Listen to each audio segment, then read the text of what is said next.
બનાસકાંઠાના વિસનગર શહેરમાં પવિત્ર શ્રાવણ માસમાં શીતળા સાતમના દિવસે શહેરના ગુંદીખાડ વિસ્તારમાં આવેલા બાપુના ચોરા પાસે શીતળા માતાજીના મંદિરે દર્શન કરવા માટે ભક્તો વહેલી સવારથી જ લાઇનમાં ઊભા રહી ગયા હતા.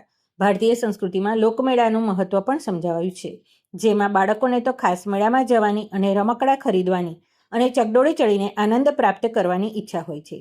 ત્યારે વિસનગર શહેરના ગુંદીખાડ વિસ્તારમાં વર્ષોથી શીતળા સાતમના દિવસે સવારે લોકમેળો ભરાય છે, જેમાં વિસનગર શહેર સહિત આજુબાજુના વિસ્તારમાંથી પણ લોકો શીતળા માતાના મંદિરમાં દર્શન કરવા માટે પરિવાર સાથે આવતા હોય છે અને આ લોકમેળાનો આનંદ ઉઠાવે છે. સમાચાર અને જાહેરાત માટે સંપર્ક કરો પ્રકાશ સોની 94 294 35 034, અલ્પેશ બારોટ 93 774 26 544.